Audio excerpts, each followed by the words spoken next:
아하수에로 왕 때에 있은 일이다. 아하수에로는 인도에서 에티오피아에 이르기까지 127지방을 다스린 왕이다. 아하수에로 왕은 도성 수산에서 왕위에 올라 나라를 다스린 지 3년째 되던 해에 모든 총독들과 신하들을 불러서 잔치를 베풀었다. 페르시아와 메대의 장수들과 귀족들과 각 지방 총독들을 왕궁으로 초대하여 자기 왕궁이 지닌 영화로운 부요와 찬란한 위엄을 과시하였다. 잔치는 여름날 동안 무려 180일이나 계속되었다. 이 기간이 끝난 뒤에 왕은 도성 수산에 있는 백성을 빈부귀천을 가리지 않고 모두 왕궁 정원 안뜰로 불러들여서 이래 동안 잔치를 베풀었다. 정원에는 흰 실과 붉은빛 털실로 짠 휘장을 쳤는데 그 휘장은 대리석 기둥에 은고리에 흰실과 보랏빛 실로 꼰끈으로 매달았다. 화반석과 백석과 운모석과 흑석으로 덮인 바닥에는 금과 은으로 입힌 의자들이 놓여 있었다.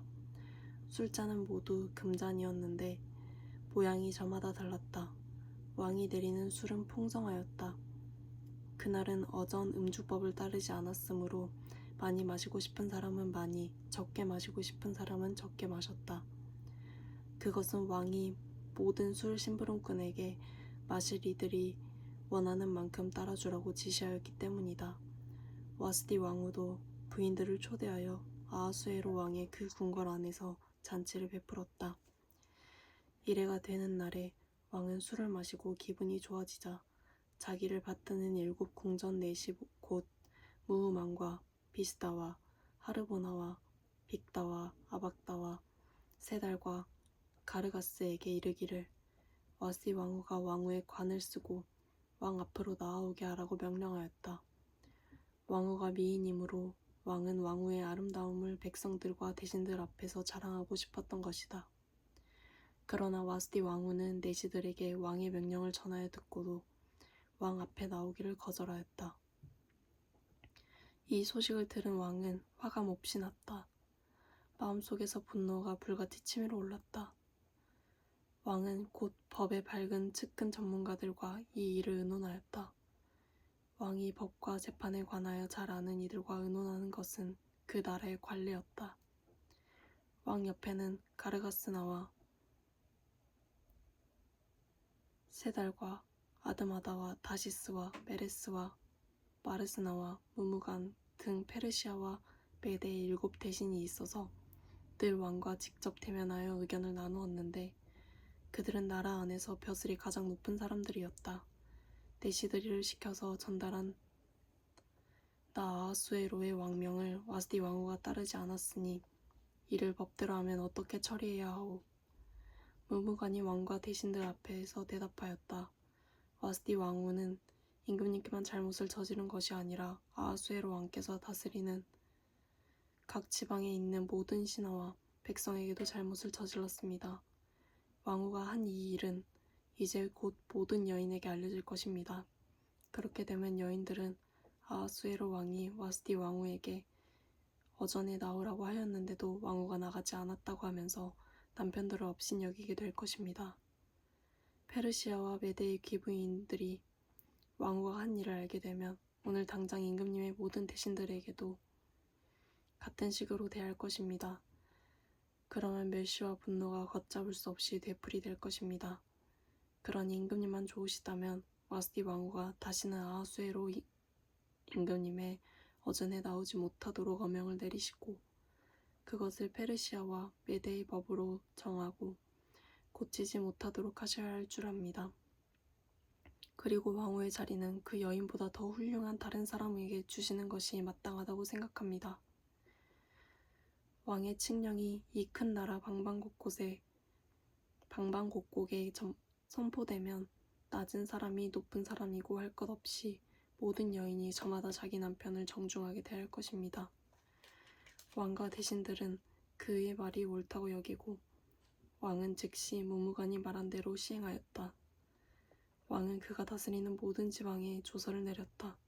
지방마다 그 지방에서 쓰는 글로 백성마다 그 백성이 쓰는 말로 조서를 내려서 남편이 자기 집을 주관하여야 하며 남편이 쓰는 말이 그 가정에서 쓰는 일상 언어가 되어야 한다고 선포하였다. 이러한 일이 있은 지 얼마 뒤에 아하수에로 왕은 분노가 가라앉자 와스디 왕후가 생각나고 왕후가 저지른 일과 그리고 그것 때문에 자기가 조서까지 내린 일이 마음에 걸렸다. 왕을 받드는 젊은이들이 이것을 알고 왕에게 말하였다.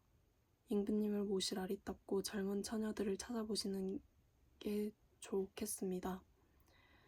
임금님께서는 다스리는 각 지방의 관리들을 임명하시고 아리따고 젊은 처녀들을 뽑아서 도성수산으로 데려오게 하시고 후궁에 불러다가 궁녀를 돌보는 내시 해계에게 맡기시고 그들이 몸을 가꿀 화장품을 내리십시오. 그리하신 뒤에 임금님 마음에 드는 처녀를 와스디 대신에 왕으로 삼으심이 좋을 듯합니다. 왕은 그 제안이 마음에 들어서 그대로 하였다. 그때 도성수산에는 모르드게라고 하는 유다 남자가 있었다. 그는 베냐민 지파 사람으로서 아버지는 야일이고 할아버지는 시므이이고 증조부는 기스이다. 그는 바빌론 왕 느부갓네살이 예루살렘에서 유다 왕 여고냐와 그의 백성 포로로 끌고 왔을 때부터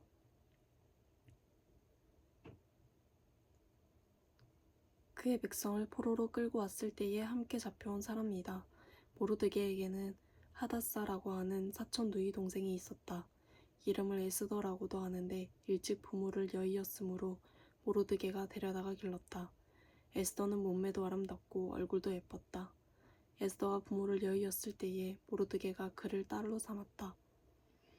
왕이 내린 명령과 조서가 공포되니 관리들은 처녀를 많이 뽑아서 도성수산으로 보내고 해계가 그들을 맡아 돌보았다.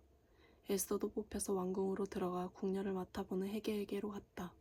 해계는 에스더를 좋게 보고 남다른 대우를 하며 곧바로 에스더에게 화장품과 특별한 음식을 주었다. 또 궁궐에서 시녀 7명을 골라 에스더의 시중을 들게 하고 에스더를 시녀들과 함께 후궁에서 가장 좋은 자리로 옮겨서 그곳에서 지내게 하였다. 에스더는 자기의 민족과 혈통을 밝히지 않았다. 모르드게가 에스더에게 그런 것을 밝히지 말라고 단단히 일러두었기 때문이다. 모르드게는 에스더가 잘 지냈는지 또 에스더가 어떻게 될지를 알려고 날마다 후궁 근처를 왔다 갔다 하였다. 처녀들은 아하수에로 왕 앞에 차례대로 나아갈 때까지 정해진 미용법에 따라서 12달 동안 몸을 가꾸었다. 처음 6달 동안은 모략 기름으로, 다음 6달 동안은 향유와 여러 가지 여성용 화장품으로 몸을 가꾸었다. 처녀가 왕 앞에 나아갈 때는 원하는 것은 무엇이든지 다 주어서 후궁에서 대궐로 가지고 가게 하였다. 저녁에 대궐로 들어간 처녀가 이튿날 아침에 나오면 후궁들을 맡아보는 왕의 내시 사하스가스가 별궁으로 데리고 갔다. 왕이 그를 좋아하여 특별히 지명하여 부르지 않으면 다시는 왕 앞에 나아갈 수 없었다. 드디어 모르드게의 삼촌 아비하일의 딸 곧 모르드게가 자기의 딸로 삼은 에스더가 왕에게 나아갈 차례가 되었다. 에스더는 궁녀를 돌보는 왕의 내시 해계가 하라는 대로만 단장을 하였을 뿐이고 다른 꾸미개는 요구하지 않았다. 그런데도 에스더는 누가 보아도 아리따웠다.